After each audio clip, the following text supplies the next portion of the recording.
Shit, I'm looking for our buzzers, and all I see are my Wordles. I have so many Wordles open. I can't find my buzzers. There it is. Hey there, film fans. I'm Jeff. I'm Dave. And I'm John, and welcome back to The Love of Cinema, a pod in which we'll challenge one another to discuss movies, both new and old, with a strictly positive critical eye. Damn it, that's right. And to avoid lazy negativity, we've decided to make this here episode a drinking game. Drink. So anytime Cheers, we guys. say something... Oh, here it is. Yes, thank you. We're taking a shot. Boom, boom, boom. Anytime... We just recorded an episode, so this one went down a little easier than the last one. Anytime we say something negative, we have to drink. You're going to hear the sound. That sound means we drink, and we really drink, people. You don't believe us? Watch us on YouTube. Yeah. It's so hot. Oh my God, I have to turn my AC off. Jeff, I can see myself in your face. At this point, you may as well leave it on. I'm so glossy. Like, Just it leave is it so on, dude. hot in New Fucking York. leave It's so hot here in New York City. John's in Los Angeles. Sorry, Dave. Go ahead. Make up. Somebody get makeup to Jeff. Make up to Jeff. Yeah, right. So, yeah. Shower to Jeff. I feel like we've abandoned the intro. Pour yourself a glass. Let's talk about Vengeance. Drink with us. That's right. We're talking about Vengeance. This is the new BJ Novak vehicle that he wrote and directed himself. This is the first movie. This is the first feature film that he wrote and directed essentially for himself. And you may know him as Ryan, the intern from The Office, who started the fire when he lit a cheesy pita.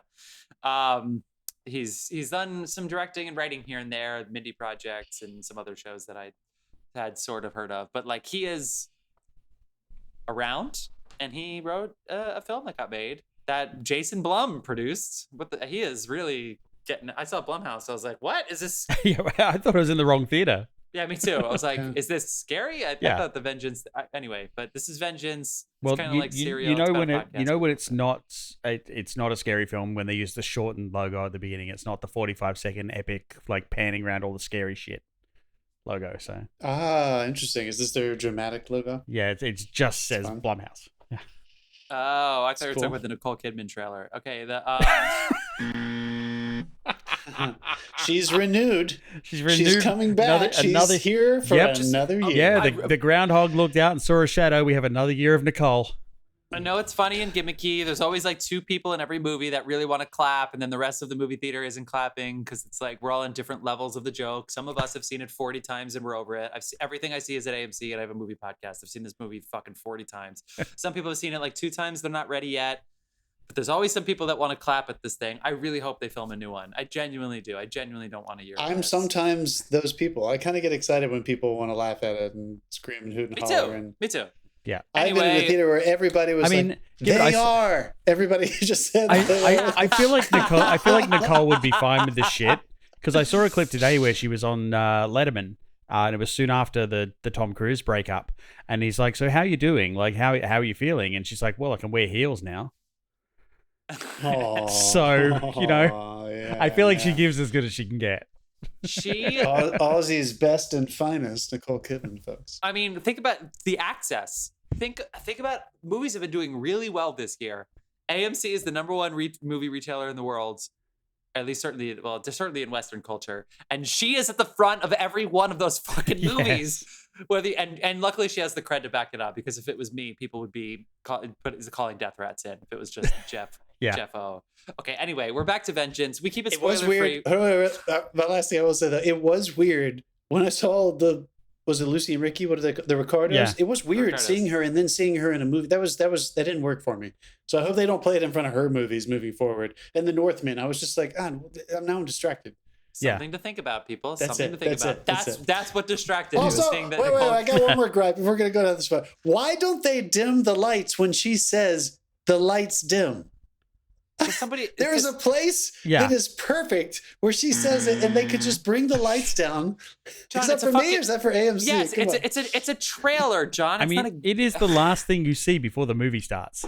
Now they should dim the lights. The lights are already dimmed. The trailer. They're usually not for me. No, they're still up until after that. It is a golden opportunity, but missed opportunity. Yeah, it's probably your projectionist who has to sit through it like every single session, going, No, fuck off. I'm not going to do it. Yeah, exactly. They're like, come on. Okay, we're going to talk about vengeance. We're going to stay spoiler-free for about 10 minutes if you're new to our podcast. Please go ahead, like, subscribe, and follow. We haven't had a review in a while. We would really like one. So if you like the show, review us. We are so desperate for a review that I promise you we will see it and we will respond. So even if it's a shitty review, believe it or not, I don't know if you know anything about Apple and digital technology, they like that. They like it when you give us 1 or 5. Anything in between doesn't help us. Give us 1 or 5. Come on, show up. But if you give us 1, leave a review. I don't want no empty 1 where you just give us 1 for the fuck of it. I want to hear your I want to hear your gripe. Even if it's one sentence, even if it's one sentence, please, like, come on, give us 1 sentence. I will accept it's too long. These guys are cunts. Whatever. Like, it's. I have one more gripe that I held off from our bullet train episode. We just did. Yes, please say it. I've been waiting. Let's go ahead and shout our sponsors out before we do this. Then I'll gripe. Then we'll go into vengeance. John. Carlos Barroso is our beer sponsor. You can find him on the gram at cbarroso.beer. Dasein, the music artist, is our musical fave. He plays all the music on this episode and every single episode. You can find Dasein on every single music platform. Follow him, like him, download the music for free. All right. How do you spell Dasein? Dasein. Dasein, German. Okay. Did you say Carlos? Yes. Carlos Barroso. The beer and the whiskey are starting to hit me a little bit here. So tell me if I'm talking too fast. It's not. Don't look at the face. That's just New York City. Talk fast. It stops people listening to our episode at 2 times speed. Yeah, go back to 1 or 1 point. Go back to 1.2 speed. They get sucked in with me, and then they hear you, and they're like, "Oh fuck, gotta put it back." Okay, this was meant for my So this was meant for my bullet train episode, but you two fucking griped about Warner Brothers and canceling Batgirl and Ezra Miller and shit. So we have to. If you want to hear that, listen to our bullet train episode. Are you ready for my gripe? Go for it. Yeah. So I was Googling Brad Pitt. Again, this is for the bullet train. We're going to talk about vengeance here in a second. I was Googling Brad Pitt. I was just curious to see what he's up to. What do you guess that IMDb said? Do you mean this Brad Pitt, known for blank? Guess what Brad Pitt is known for on IMDb? Something lame, I guess, or else you wouldn't be talking about it. Good guess. Producer Ad Astra. Oh, yeah. Sure. Yeah. See, if you don't go in and change them, they just pick one. And they pick badly. Producer. So hold on a second. So people are sitting there, it's like, gee, I wonder what Brad Pitt's up to. And it says he is known for producing Ad Astra. So I said, okay, this is horseshit. So I went through and I just had a guess. I was like, okay, Martin Scorsese, what is he known for? Directing, Taxi Driver. That makes sense, right?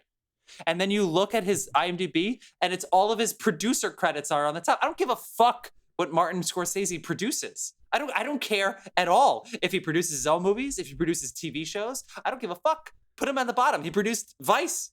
Great. I don't care. I want to know what he's fucking directing, motherfuckers. Spielberg. Dude, they say, you know what Spielberg says? Writer. Schindler's List. No, I'm kidding. It says, no, it is. It says writer, Schindler's List. Does anybody think Steven Spielberg, writer? No. And then of course it lists all of his producing credits. I'll give you a hint. He owns a company. It's a fuck ton of producing things. So if you want to know what he's directing, because he's 3-time Academy Award winner Steven Spielberg, you have to fucking go down the row, and then all of a sudden you're in like the post, and you're like, nope, I have to go back up again. Are these people all too cheap to buy an IMDb Pro membership and just change it themselves? Yes, of course. Come on, Steven Spielberg's not going to buy a fucking IMDb membership. Matt Damon, can he buy actor, mine? Good Will Hunting. What do they list first? His producing credits.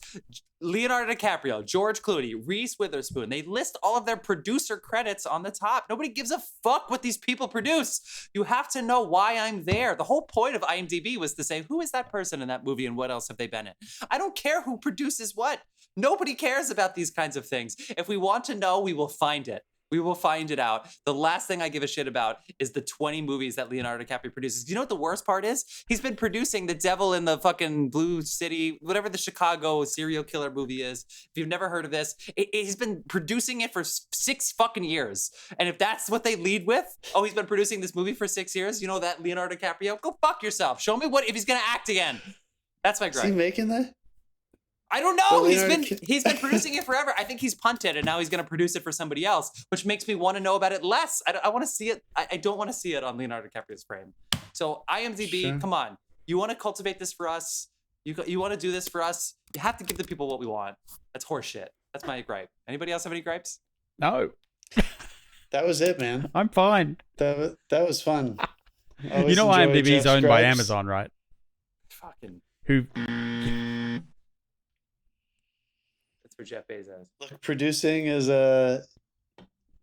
you get your name in the lights there. Producing it definitely matters. It definitely matters. I'm learning that more and more as I get more and more embedded into this stuff. I know it matters. But I'm on IMDb and I get Google it. I mean, Leonardo DiCaprio on IMDb. I don't care what he's These guys producing. can afford to ignore it. I had to spend $150 to log in just to remove known for all the porn I shot when I started. No, sorry. I didn't cheat. Everybody looked great. Everybody looked great in those porns, Dave. Good job. Yeah, well shot, Dave. Well shot. Yeah.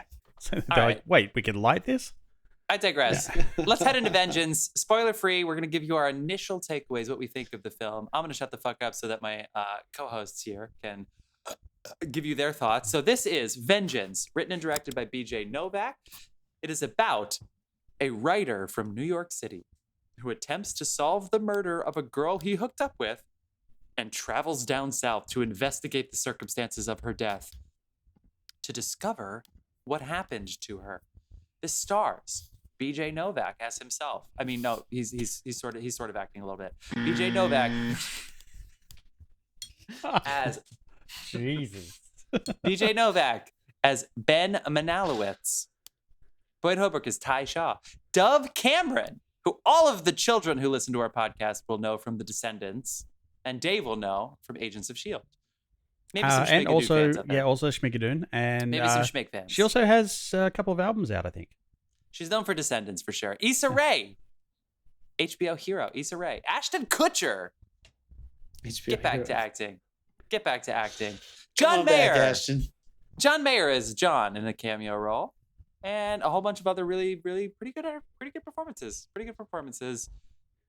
Vengeance. Guys, what'd you think? Who wants to go first? Initial takes. I guess I should go first. Okay. I think I know what's coming. I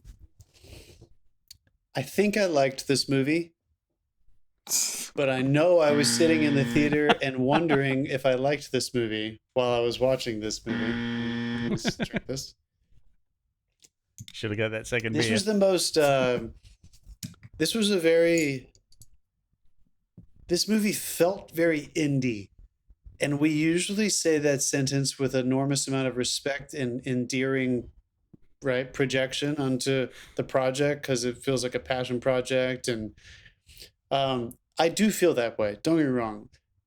Ultimately, I think the story he's trying to tell and the commentary he's trying to say, and I think he had to be himself because it's probably so much of what he's been griping with and struggling to try to talk about for who knows. I'm sure like the rest of us since 2016 when all this shit really changed and started becoming much louder and difficult to deal with, and everybody was thinking about this shit. So in one part of me I was thinking like, God, we're all like thinking the same thing. I don't know if I'm going to learn anything from somebody talking about it out loud in the context in such a obvious indicative way of just saying, I want to talk about the thing that everybody's already talking about. That's kind of what I was up against when the exposition kind of found its way, and he was in Texas and we knew what he was doing there.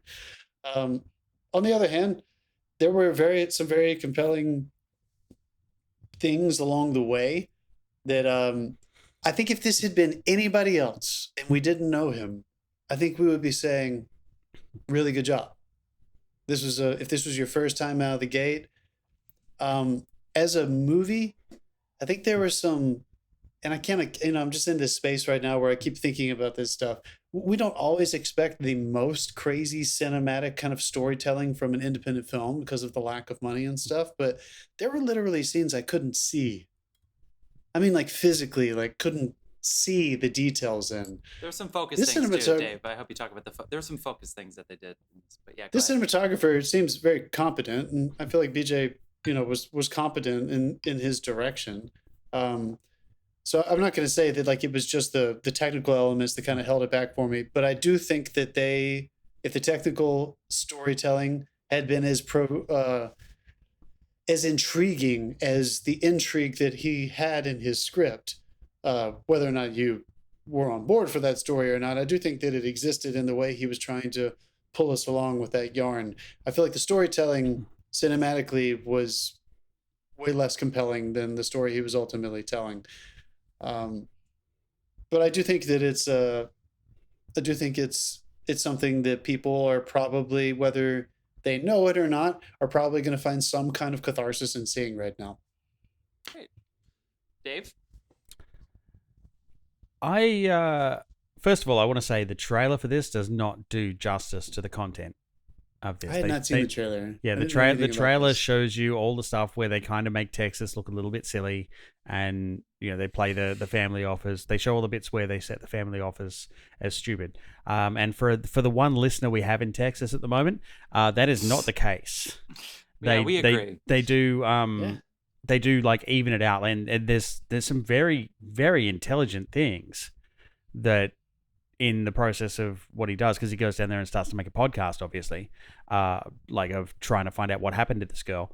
There's some very intelligent and insightful stuff that comes out in the middle of it. The only thing really that put me off was the banter at the very beginning, where I was just like, they're just shooting the shit back and forward, and it like this scene is a whole like superfluous piece of dialogue where it's almost like they were improvising. But again, later you realize that was to build his character, which they then insert into these other characters. And I actually thought a lot of it was quite clever. I found a lot of it really poignant. I found a lot of it inspiring. The only thing for me was it didn't really stick the landing. I think that's exactly right. Guess how many percentage points higher on Rotten Tomatoes this is than Bullet Train, which we all three just praised. So on we just praised IMDb. 10. 25% higher rating. This Bullet Train is 53. This has so it's 26. This has a 79 right now on Rotten Tomatoes with an audience score of about 90. So I'm with you guys. I think that the idea of this movie is great for the moment. This is about a writer who is looking for a story, wants to do a podcast, but wants it to be like a one-off story, one season podcast, a la Serial. Come on, it's all about Serial, right? 2014 is when Serial came out, and so he gets a call that a girl he had hooked up with one time because he's such a player died, and they think that he was dating her. So he goes back to Texas to attend the funeral. So right there, that's already one thing. You got to circle that. Like, are we going to pull this off? Me going back to Texas. It's an outdoor funeral. He's wearing a suit. Everybody else is wearing Cowboys gear. I love that becomes extremely relevant later, though. Yeah. So, yeah. Which I won't go into. Yeah. So this is all great. And then while he's down there, he tries to find out who the killer is. And along the way, he's recording a podcast the whole time. And the question becomes, is this podcast more about me? Is it more about the victim? Is it more about the characters and painting this narrative in this story? And I think all of that is really interesting, considering, especially if you think about the political landscape, which of course Texas is a very aptly chosen state because they're largely considered to be quote unquote independent, even though they're not. They're highly conservative outside of the major cities, which tend to be pretty liberal. And so all of these things are very prescient, and everything is a story now. Facts are on the line. And I think that was pretty well put in there, where Ashton Kutcher's monologue later on, which, not to get to spoilers, but he's right. But did they stick it? I don't know. I don't think so. However, I was entertained the whole time, and I think it's a pretty easy watch.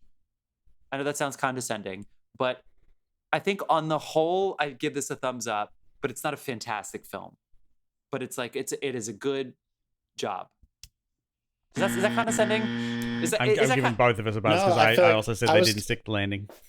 No, I think we all are kind of feeling the same thing, and I hope I didn't sound condescending either. Like, it's not a great movie. It's not super well made, but it's entertaining enough, and there's a story at the center of it. Sure, and there's a story at the center of it that is so topical. Everybody has had the conversation. I also like that it's handled. Everybody's had the conversation. Like, the story in the center of it is handled with respect. Yeah, I agree. As someone who came in from, like, I want to say outside this country, this kind of turns a lot of stereotypes in their head, and like the slight, they don't really touch on political discourse, but the one time they get kind of close to it, it's like their take is both sides are fucking crazy.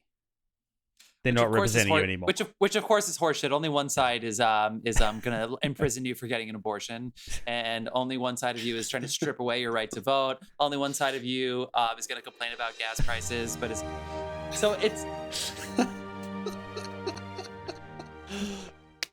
Also, speaking of gas prices, I had a rental car. Everybody's crazy. I had a rental car on the weekend, and I filled it up for $40. And when I was on holiday in Australia, it cost $100. I'm like, what the fuck are you guys complaining about?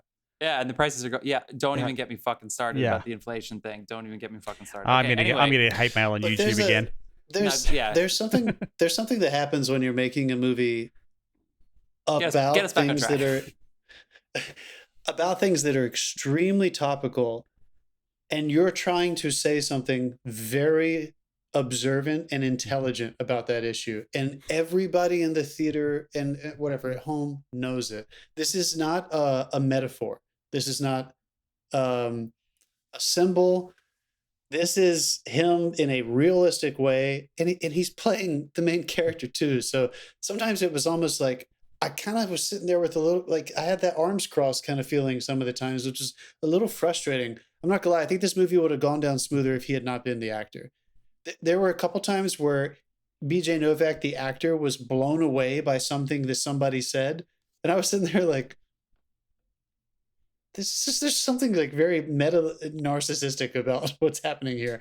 Like there are a few times where that was just distracting. But anyway, the bigger point I was making was that it's difficult in indie movies where you're playing everything in realism, and it's not symbolic or metaphorical, where you kind of have the ability to use certain storytelling elements to your advantage there, where people are supposed to be taken on kind of a dreamy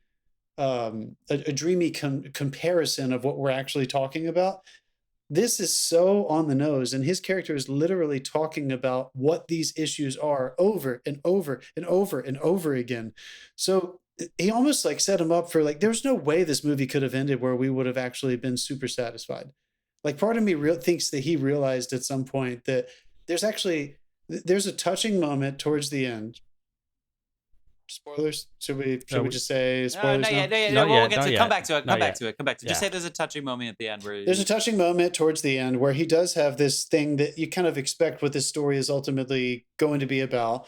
An artist trying to learn something about somebody else, and they ultimately end up learning about themselves. Yeah. And are you the artist, or are you the work of art? Where does that line get blurred? Yeah. And we tell ourselves that story all the time as artists, and we've seen that story told a good jillion times. So I'm not picking on him for telling it his version of that by any means.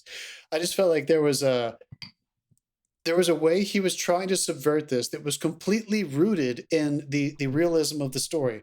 Drugs, the opioid epidemic, and the political divisions and societal divisions we're living in. And I think that just part of me just wonders, like, my God, that's a tall order to have somebody think that they're going to walk out feeling super satisfied. So I guess what I'm saying is that I kind of walked out at peace with not being super satisfied because he was not making Seventh Seal. He was not making this allegorical tale about the time we're living in with a genius brain behind the camera. He was very simply trying to say, put the camera in one place and let me just talk to these people. So I think if you go in knowing that it's just going to be that and that's it, and you don't really need to think too hard beyond that, he's going to do all the thinking for you. I think you can have a good time. There was just a part of me that kept trying to figure out if he wanted more from me. And I don't think he did. There were several different camera techniques used in this. Like they swapped between like the shoulder mount handheld stuff to like, and which almost looked doco style. It almost looked natural light. And it kind of sucked you into like this might be a real life situation. Then they switched back to like the stuff on tripod and the occasional dolly here and there. And I don't know. I feel like that worked for me. The DP's name is, I think it's Lynn, but it's Lyn. So if it's lean or if it's, I'm not sure because he doesn't have a bio or anything. But he has 40 credits. He has 58. He has 58 cinematographer credits. Jesus. He has shorts. They're mostly films, and mostly films that I haven't heard of, which I actually almost respect more because what it means is that he's a workhorse. It means he doesn't get paid a lot for these, and he just constantly makes movies. They, them, I just watched a trailer of, and I was going to watch it, and it looked too ridiculous, but that might not be his fault. The Wind, Sway. Oh, shot they them as well. Yeah, that just came out this year. Cool. Yeah, no, it's come out. The Kevin Bacon. Yeah. Movie. It dropped this week.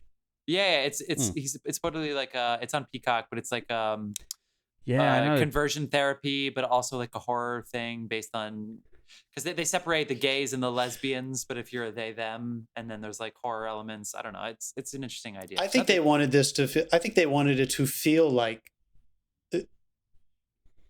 If you're going to actually there's something so small that I know he was aware of this. There's something so small and pedestrian and common about the podcast, like the idea of a podcast. And I'm sorry that we're on one talking about it right now, but it's just people who want to talk. And he blows it out. Everyone has one. Yeah, you're just another white guy in New York with a podcast. How much did you like that? How much did you like that line? You're another white guy with the New York podcast, and I was like, I'm going to take that down as a note. Yep. Yeah, of course. So I think cinematographically. As well, I think they wanted to say, like, I guess they were justifying it by saying, look, let's try to make it as simple as possible. This should be something that could be shot on a fucking iPhone, or else we're not talking about it correctly.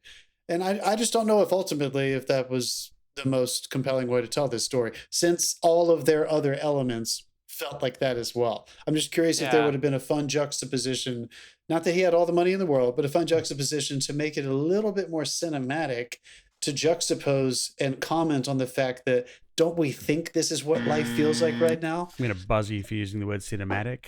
So sure. Just to come back to a common theme that comes up in our show, which if you follow us, as a colorist, oh my God, if I hear the word cinematic, I just want to punch people in the face. Touche. Sure. Did you say the toupee? Donald Trump wore a toupee last week, apparently. Did you see? You can't drop that shit when I'm drinking a beer. I know. I'm sorry. Wait, hold on. I forget what I was saying. Did you see? Oh, we have recurring themes on this podcast. So if you're new to our podcast and for whatever reason you found us, please like and subscribe because we don't just randomly rag on. I promise we have recurring themes. And one recurring theme is that we need to start to consider different ways of watching movies. The old critics way and the old producers way, it just isn't cutting it anymore. Nope. So for this movie, BJ Novak knew that you needed to have a good story. And so even though it's very self-referential and it's like borderline narcissistic, if it's not completely narcissistic, of somebody to write themselves into a character of somebody trying to find their own story using a podcast because they wanted millions of people to see it and then learn something about themselves on the way. Obviously, he was probably aware of the potential for narcissism. But at the same time, the stuff that he's being narcissistic about is relevant to everybody. And I feel like he's okay with letting the film not be great if he could really hit these points. And I feel like that maybe that is the best way of watching it. So let me ask you a question that might be a little fucked up.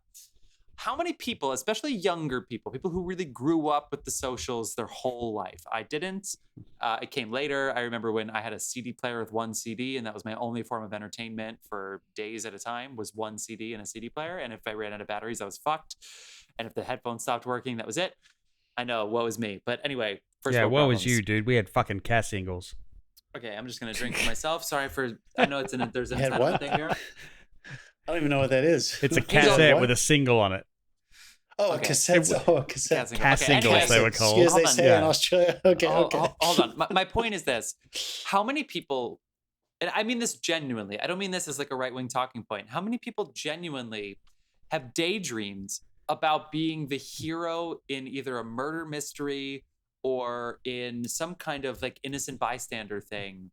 Like how many people have genuinely daydreams about like maybe witnessing something or solving something and being interviewed and that turning viral and they get 1 million followers, you know what I mean? And so this person goes there to try to investigate this, but he really just wants to be a successful podcaster. And he's really just seeking fame. So even though he's old and narcissistic and a writer, by old, I mean by contemporary standards, you know, like by like the kids that have influence. But that idea, I actually feel like I feel like the idea can actually supersede the film in this. So I actually think this film will sell really well. Well, not sell as in like people purchasing tickets, but it'll play really well to audiences, especially younger audiences who deep down inside know that they actually want to be him, even though he seems like a narcissistic little shit. But deep down inside, we all kind of wish, not necessarily successful, like life-changing, but it's well produced. It has money behind it. It has class and art behind it. But it's really just somebody who figures shit out, who gets in there, and it's him. He did it. Without him, this wouldn't have happened, right? Don't you think that that's like a different way of viewing this picture and forgetting the actual like movie stuff? I have no idea what you're talking about. No, I know what you mean, but honestly, that's still a reason why, I feel like he may have had a more sophisticated take on that if he had not been the actor. Well, he's not. Yeah. If he had been the director and writer, if he had just been able to say, yes, the irony is that I am getting success out of doing this when I'm making that point. That's the whole reason I was trying to say this. But the fact that he was, I don't know, I was a little distracted by it. What do you think? Oh my God, I figured it out. I figured out why I had a different response to this film. I've never seen a single episode of The Office. Really? I don't really watch The Office either, dude. I've never seen a single episode. I was able to put that off to the side. It's been a long time. So I went in completely clean, having never experienced this guy before. I mean, he's a writer and producer, and he directed some episodes of The Office. But I put that aside. This felt different to me than like Braveheart. You know, this wasn't like. Oh, you think? Yeah. I mean, you know, this wasn't. I don't know. I don't want to harp on this too much. Pull But the Jeff, I think financials what you're for saying Braveheart. is like. I know, right? I think what you're saying is absolutely the redemption of this movie and why everybody would probably enjoy watching this at least once. I don't know how rewatchable it's going to be. It's so topical and so everything we've been saying that I don't know if it's something that you're going to be like, God, I love that movie. Let's watch it again just because it's a fun movie.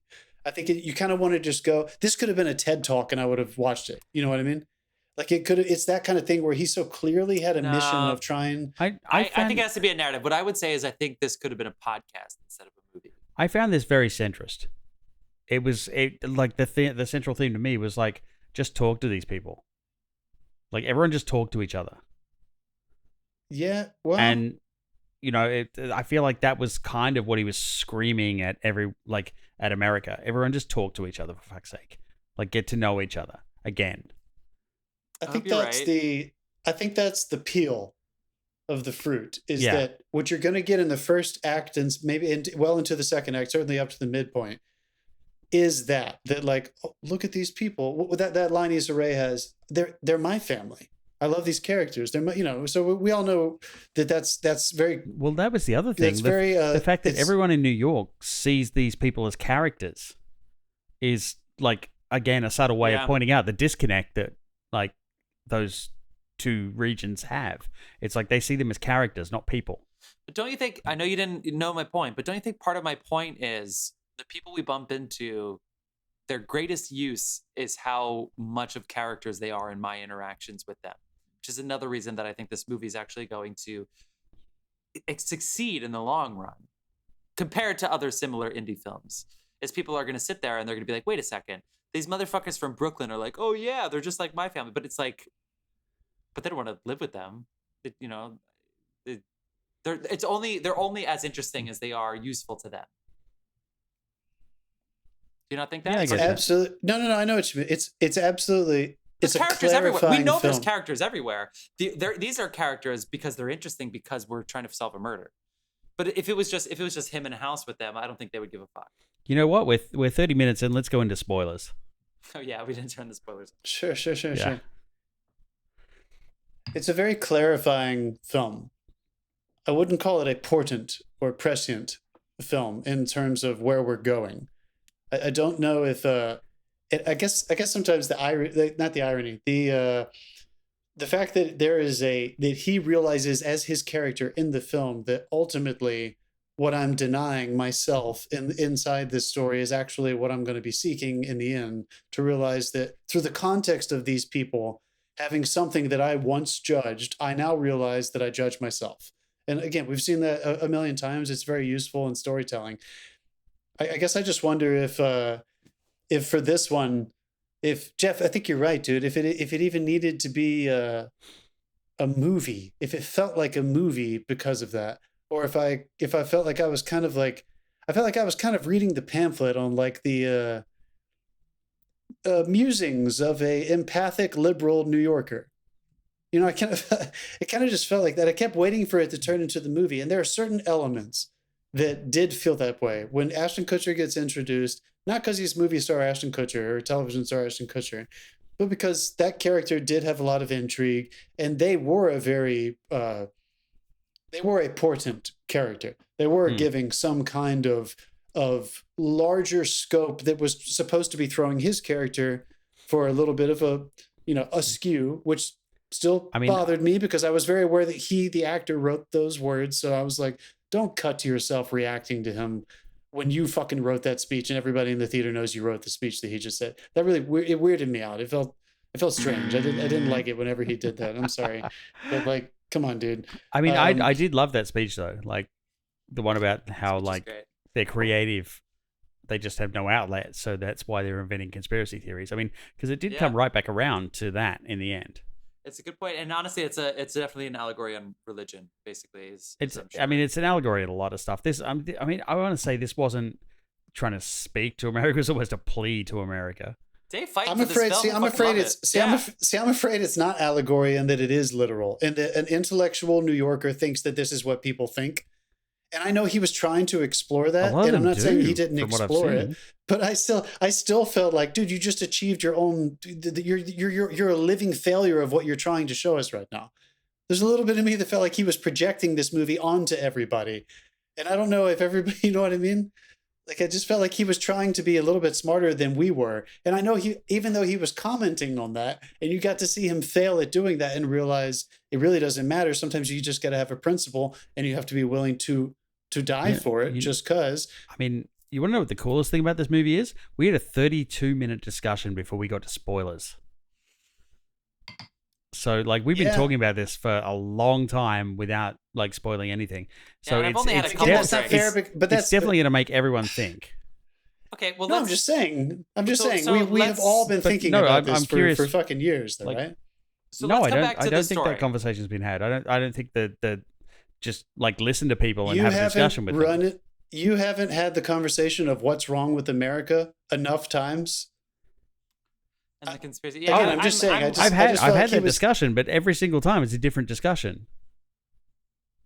I don't feel like I don't feel like that. That's refreshing to hear because I feel like a lot of people are having the same conversation over and over and over again. No, I feel like I actually had a really literal version. I had a very interesting discussion in a bar one night in Lower Manhattan, and there was a guy there who had voted for Trump, and I was curious. I was like, "What's your deal?" And the guy who was next to me was like, I want to say very left. And immediately started abusing the guy. And my wife came out of the bathroom and came back because I was shouting. And she thought I was getting in an argument with the guy who had voted for Trump. But I was shouting at the guy beside me to shut up and listen to his story because I wanted to know why he had done this. Yeah, like I wanted to know what his motivations were. Like I was interested in listening to his story. And he laid out a very, like his brother had a certain disability that was going to help him. Like the policies were going to help him, so that's why he voted.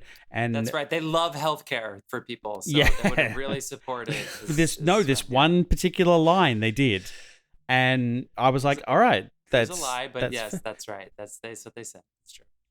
I know what you mean, Todd. I'm not trying to sound like a cynical asshole. I just think that sometimes as audience members. BJ Novak is a very intelligent person, clearly. So I'm not saying he didn't know this. I think he knew it very well, and he decided to do it anyway.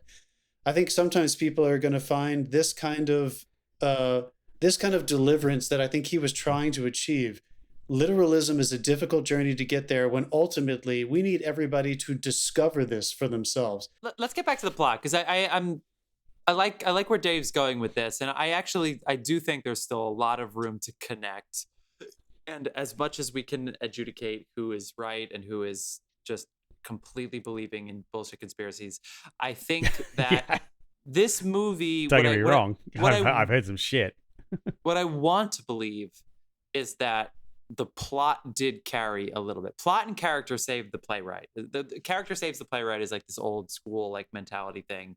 Unfortunately, he wrote for himself, so that kind of didn't help. But the plot does save character. So I'm wondering if this specific murder mystery with the basically, let's just say the overlapping jurisdictions, the 4 overlapping jurisdictions, and that rigmarole. Let's forget about the polarity of right versus left and people listening to each other. That kind of systemic shit is something that everybody can get behind. And it really fucks up investigations of this. So if that plot is at least, if it's not the center of the onion, it's one of the inner layers that I think BJ Novak does cling to, because he does understand that if that's interesting, the movie will be interesting, regardless of how much he wants to be self-aggrandizing. So there was some subtle character shit as well that went on, like where he finally gets into her phone. He figures out the number, which was I hate that. I hate it so much. We all hate that. I hate when they guess the password. It was kind of more organic than someone just guessing. But when he finds out, like he reads the messages and he finds out why he was actually invited to the funeral in the first place, and he gets that sense of betrayal, which is exactly what that was like a cathartic moment for him, because he realized that's what he's been doing to other people. Yeah, the blow up scene was my least favorite scene in the movie, but him discovering that was great. Is the blow up scene your least favorite because you kind of got to like that family? Because that's what it was for me. It was because his reaction to it was it was something that you only see in movies. Ah, okay. And he could have acted better. And I feel like the fight in the car park for me was like, wow, you're the villain now. The car park, outside of Whataburger. Outside of Whataburger, yeah. Well, no, it is, but that's like something that like. He wouldn't yell at the family. He would just leave. He wouldn't sit there and be like, "You people are this, you're that." He would just be mad and leave. He would be like, "You guys lied to me." He'd be smarter than that. It was just the way he reacted was just only in movies do they. I don't know. I was in for it. Each individual I was there for it. All right. Well. Yeah. See, those things bothered me a little bit less than the fact that he's in this tiny town for days or weeks, and that was the first time he had actually, which he already suspected that she was a drug addict. And that was the first time it came out, like inadvertently from the grandma. I just felt like that felt so divisive to me. I felt like now I know BJ's just trying to get somewhere to prove a point. Yeah. Good point. I just felt like, dude, you just like, you're reverse engineering a message. And that is a scary thing to do as a writer. Like that is just, I don't think he failed it. They all knew and they were all lying. That's tricky. It's tricky. Yeah. Yeah, I don't know. I mean, it just, in Little Miss Sunshine, when Paul Dano realizes that he can't see color and colorblind and blah, blah, blah. And we all kind of, after the fact, you kind of realize that on a small scale movie, you need something that's really personal like that to really flip everybody on their edge. And his character is a good catalyst for what subverts the whole family's fighting dynamics up until that point beside the highway. And leading up to it, you think like, oh my God, they did such a good job of towing the line. This one didn't feel like it was a character reveal about the grandma who said it, about the family who was covering it up, or about BJ, who was just sitting there waiting to scream at them as a writer. I feel like he knew he wanted to have that scene at some point. This one just felt very much like that's the next thing that has to happen that the story isn't finished yet. Because the thing that you enjoyed the most, Dave, which I did, dude, I felt it too. I was like, I'm glad we're relating so much to these people. He did achieve that very well in the first first half of the second act. But I felt like that was his biggest achievement, was that he made us feel empathy for this family that we thought we were going to judge. And that was really great. Yeah, that was my favorite part of the movie. Yeah. I must admit that, like what I'm saying, like the part where I said it didn't stick the landing is probably from that point onwards. From that point on, which is a shame, because for me, that's the rest of the movie. Like that's what would make it a movie and not just a character study on going to Texas as a liberal intellectual New Yorker and realizing people are there. Like, we've seen that a lot, and it was refreshing to see it right now. Yeah. I'm not saying he didn't execute it correctly. I thought the acting performances from the family were great. I felt like I was in the home with them. I really did. I was buying everything that was happening. It just felt a little manufactured, which was, I think he wanted me to feel that way. But anyway, so let's talk about the second half though. like. So from that point on,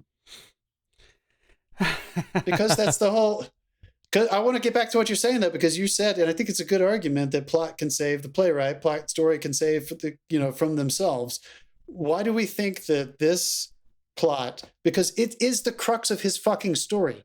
It is the entire arc of his character as the podcaster realizes, whoa, there actually is a crazy story. I was trying to subvert it or manipulate it and corner it into this giant piece on America. And it's actually just a vengeance tale. It's actually a tale. They still should have released the podcast, by the way, right? I know he's proving a point. That to me is all of the stuff you're saying all comes down to him deleting the text. But if he puts it out there, then he can still make his point. So by deleting it and saying this podcast shouldn't exist, then I'm with you. Everything else, I think you know what I mean? Like, I feel like just fucking release the podcast, dude. I feel like he was deleting evidence at that point. Wait, there's nothing on there was suggesting that he would do what he did. Anyway. Okay, sorry, John. What were you saying? Can you clear that up one more time? He recorded Ashton Kutcher, though, at the very end, and then so even if he turns it off right there, he shoots him right after. So I'm sure they would have some questions. Yeah. Very convenient that his body died 2 hours ago, and you pressed stop on that recording. Oh, wait, and you're right, because the mom said, he said he wasn't at the party. You're right. Good point. It was a good party, though, from what I heard. Yeah. Yeah. That I think I might have been one of the only people in the theater that I did enjoy when he shot him. There is this. That's my favorite part of the movie. The rest of the stuff was, I'm sorry, but it was kind of low-hanging fruit for me. Everything up to his final statement, because I was sitting there kind of like, what are you trying to say, dude? Just get there. We know you're going to say something.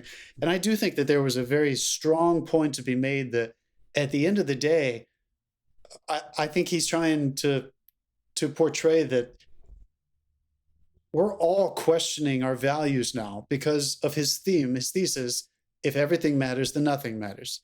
If everyone matters, then no one matters. And if we keep getting caught in this cycle of these endless voices and this wonderful speech that he wrote, he gave Ashton Kutcher 2 really excellent speeches. And the second one, where I wish he didn't try to film them like David Lynch, because I wish he just let it be a little bit. And Phineas's score was just like a little melodramatic. I wish he filmed it straight. No, you're right. No, I know. It's too bad, because I agree. I think on the page it was great. I think Ashton Kutcher did a pretty good job, but it turned into melodrama, and that wasn't the tone of the movie. And maybe that was the point, but I think they overdid it. Sorry, back to you. No, I think you're exactly right. The delivery of that, whether or not you enjoy the style of the filmmaking and stuff, you're kind of Ashton did the right thing, but yeah. I felt a little attacked during the Ashton Kutcher thing, because like I'm a playlist guy. Like I put the auto playlist on and it tells me what to listen to. I was like, "Fuck you." Well, I mean, he definitely made some good points, but there at the very end when he was basically saying, "I don't even care if you record this. This is going to be wonderful. Yeah, we're going to be on a panel someday because it was like they call it. I think they call it the Scream ending. Yeah, it's fun. Just the reverse. I mean, like I liked the filmmaking wise. I liked that he missed his first shot. I think he missed too much, but I like that he missed the first shot, and it was effective that it caught him off guard, and that he basically was like, ultimately, I wasn't willing to risk anything, and none of us are willing to actually like stand up and say that. Very simply, my favorite line in the movie is when Boyd Collins, is that his name? Jeff was the brother's name from Boyd Holbrook. When they're having the whataburger conversation, which, by the way, there are 2 Whataburgers in Concord, North Carolina, and I do like that restaurant very much. I mean, I want to go now. If anything, it did Whataburger a lot of favors. When he said, "Why do you like it?" and he said that wonderful line, I'm going to paraphrase it, was like, you can point to the reasons why you love something, but then you're missing the point. It's just that you love it. Yeah, and that's a great, very simple thing. Somebody behind me, I'm not shitting you. Somebody behind me just said, "That's so true." And I can't tell if they were kidding or not, but he was like, you point to somebody and say why you love them, but you love them, and that's the point. And it's like somebody was like, actually, it's so really funny. When I saw this, when I booked it, I was the only person in the theater. By the time I got there were like 5 people. My theater, like those 5 people, were like howling with laughter for half of this movie. Yeah, there was some funny stuff. They got real quiet at the end, though. People laughed at that opening scene, whether you liked it or not. Yeah. Yeah. Sorry, John. Back to you. Yeah. No, I mean, I guess I don't know, you guys. I just feel like when he finally got there, with Ashton saying that thing, every single person in my theater, including myself, was like, "We've been waiting for this." I in a way, I kind of was disappointed that the killer, if we feel comfortable saying that about Ashton Kutcher, was the one saying that sentence. there was a part of me that kind of wanted somebody else to be making that observation and not the mustache twirling kingpin of Oxycontin, sexy Ashton Kutcher. I went to school in Connecticut, which means Yale, and now I live here. Like there was still a little bit of that specific turn that he put him in that role. You know, he went to Yale because the took out pills were some square. of the weight. The pills were square. Sure. Yeah, it's also Yale because he said. It's also you buzzed yourself. He also said it was definitely Yale because he said New Haven, and because this is definitely like a JD Holmes, whatever the guy that did Hillbilly Elegy, the guy that's running in Ohio. He went to Yale. So I guess, guys, what my big question is, what I keep turning over in my head, and there's a very good chance that I just wasn't in the right place, or that I really didn't get what he was trying to say, or that this is a thinker and BJ just wants me to keep marinating. But I feel like he ended up proving exactly what he was trying to prove in one aspect. And in the other aspect, he was trying to say, but they're right about something.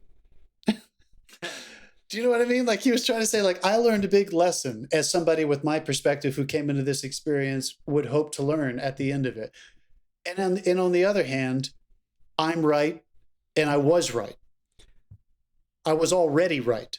Well, the whole thing was exactly what I thought it was. Like I said, I just don't know if I learned what. Like I said, they didn't stick the landing for me, and it left me confused as fuck as what he was trying to say.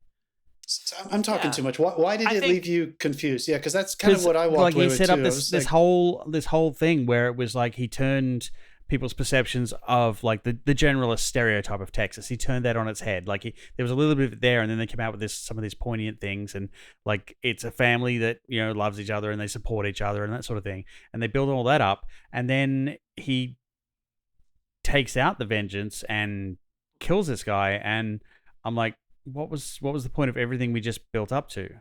Like, what are you trying to say here? There was two different things in like the way that started and the way it finished. And they didn't really communicate his transition. Yeah, dude. Is he the Reddit speech that Ashton gives at the end? Was he literally just like, I'm going to make a movie about this point that ultimately it doesn't matter and somebody's going to subvert it all the time anyway, so I'm just going to make people sit through that? I have to bring up, I did like the earlier line about, oh, yeah, good idea. We'll put it out on the internet and the people on Reddit will kill him for us. Yeah, sure. I was like, all of that, you're kind of taking. He took shots at like all of that. The Ashton stuff was good. It went sideways at the end for me. I don't know what to think now. He admitted in a podcast that I listened to, PJ Novak admitted that Vengeance he just thought would be a good name for a movie, and that was part of the reason he chose it. And why does he have to be the one to get the vengeance, and why does the killer have to be the one to say like, well, we're going to be on a panel someday? I'm with you. It's all very confusing.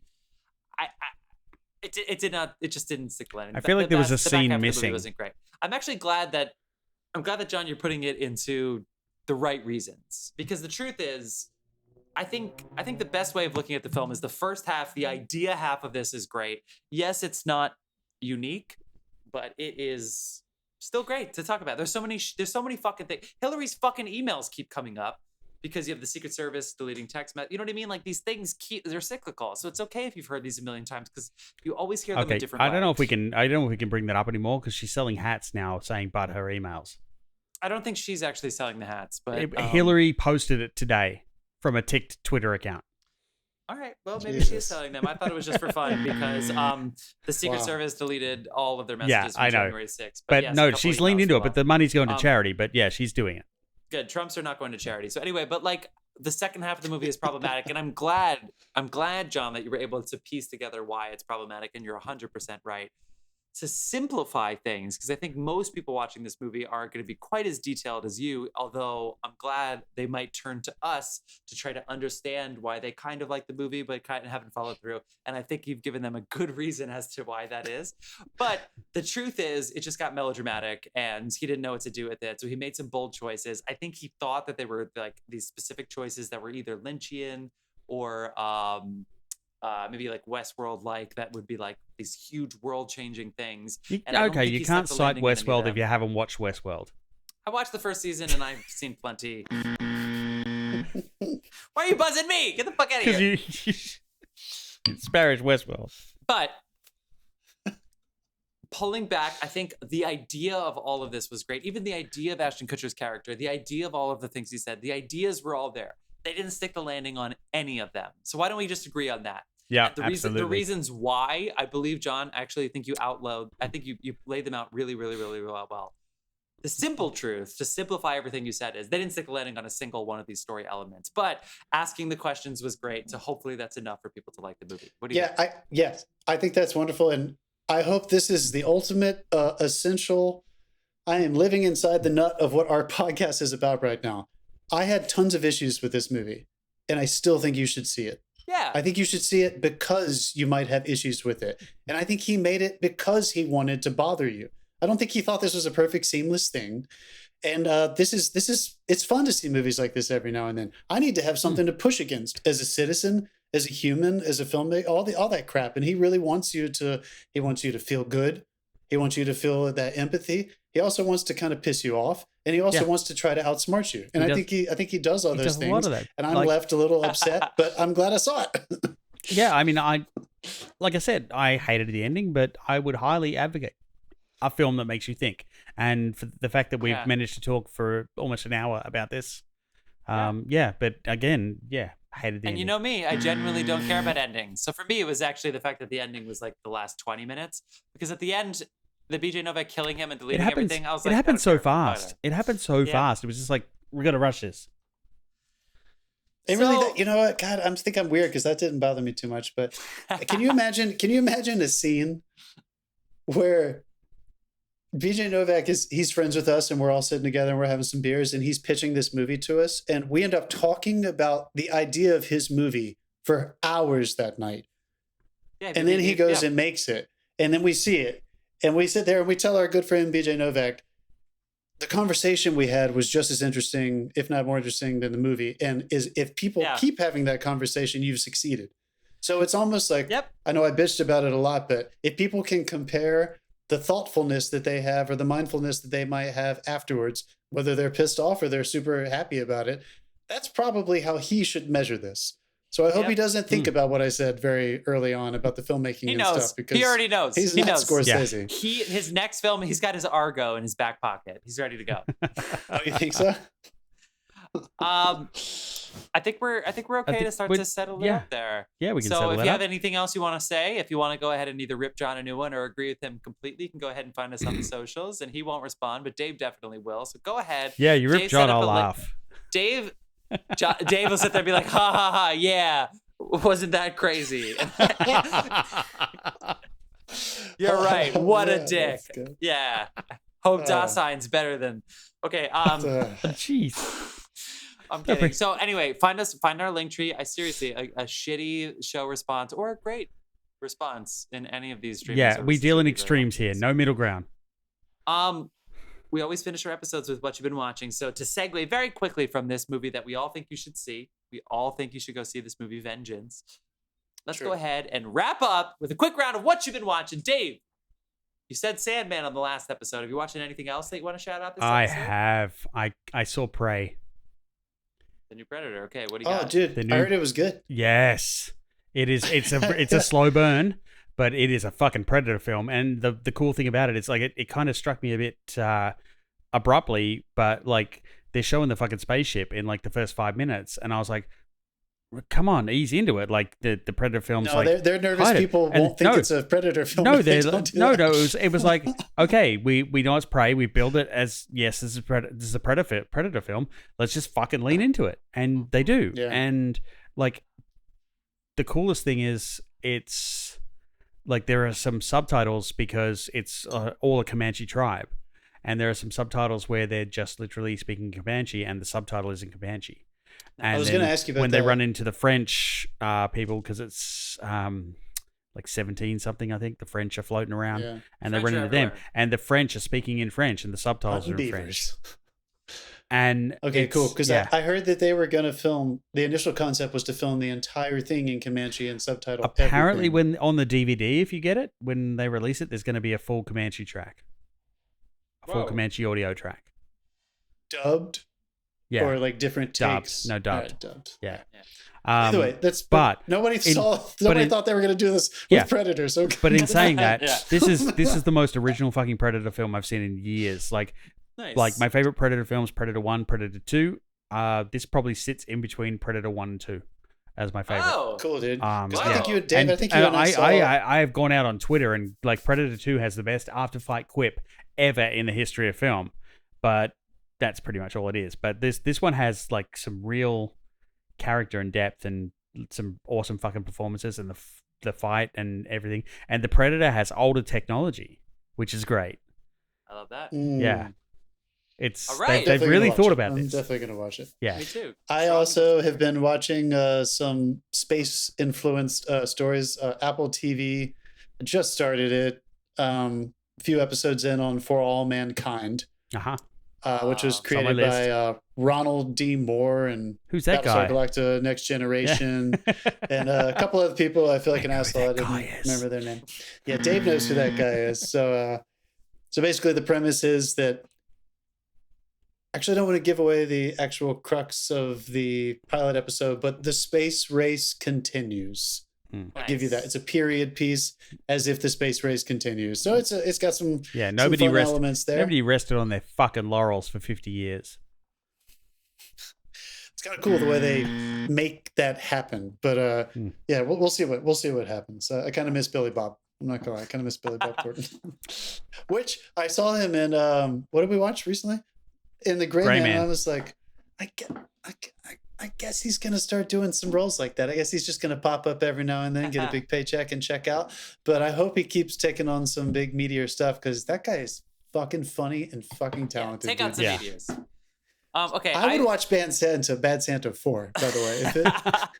Bad Santa 2 with Kathy Bates is a terrible movie that we laughed at. Come out yet. We laughed so hard at Bad Santa 2. Okay, I watched two things. One is very relevant to this podcast, which is I finally watched the first season of Only Murders in the Building. Now, this is our... Still haven't seen it. Yeah. This is our Matt and Mark movie podcast quota for the day, because we had 2 episodes, but this is our first time mentioning them, believe it or not. But they were on this like crazy, and I knew that I would like this because I like Steve Martin and Martin Short, and I also like the younger generation. So just the idea of Selena Gomez with them, I think is pretty interesting. It's set in New York. They want to make a podcast. The murder is in their building. They said that, or you said that? No, they just like the show.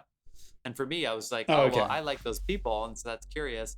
And I watched season 1 and I binged it because it was fucking really fun. It's a little, I would say it's 2 episodes too long if I'm being completely honest. But like there's a couple. You can never have too much Martin Short. No, because there's a couple characters, not just Martin Short, but even like the cop and the detective, they monologue. And if it was a play, it would be great. But in a movie in a TV series that you want to binge, I could have shaved it down an episode or 2. But it was great. It was really great, and I can't wait for season 2. Nice. Isn't season 2 already out? Yeah, I haven't started it yet because I watched fucking Formula One, which I talked about in the last episode. He's very busy right now. The other thing I watched, because again, you know that Chloe's a little picky when it comes to things, and we watched, couldn't stop.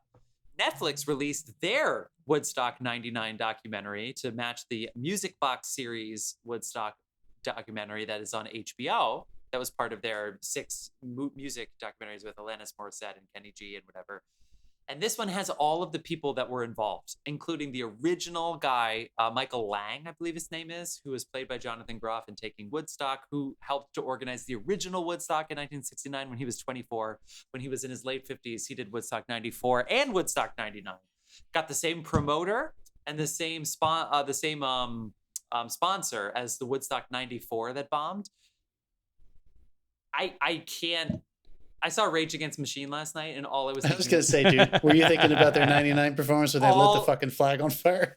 All I was thinking about was the Woodstock crowd, where you have... So the HBO one was all about like the violence and the sexual assaults and the rapes and such, which is very valid. Of course, that's in this one as well, and it's fucked up like crazy. This one does a really good job of setting the scene of what they wanted and letting you see how fucking stupid they were. And they were like, we want peace and love. It's time. It's 99. It's the end of this century. First of all, if you want peace and love, why do you hire Korn, Limp Bizkit, and the Red Hot Chili Peppers to close each night? If you know anything about these bands, no disrespect to them, peace and love is not their message. They want people to get fucking wild. They want people to get fucking crazy. Second of all, they wanted to make money, so they outsourced everything from food, from water, from housing, from the fucking porta potties were overflowing. So anyway, I can't talk about this enough. I loved Only Murders in the Building, but the Woodstock 99 documentary on Netflix, not the HBO one, the Netflix one. And then at the end, when you hear the people who were at they actually attended it, and they were like, yeah, people lit fires, people were going to the hospital, people had blood all over them, and it was the best weekend of my life. It's like, you have to, we binged the fuck out of it, and I can't recommend it enough. Trainwreck, Woodstock 99 on Netflix, not HBO, Netflix. Okay. Nice, man. Thank you. Thank you guys so much for tuning in. We appreciate it so much. We'll be back next week with more podcasts. See you soon, film fans.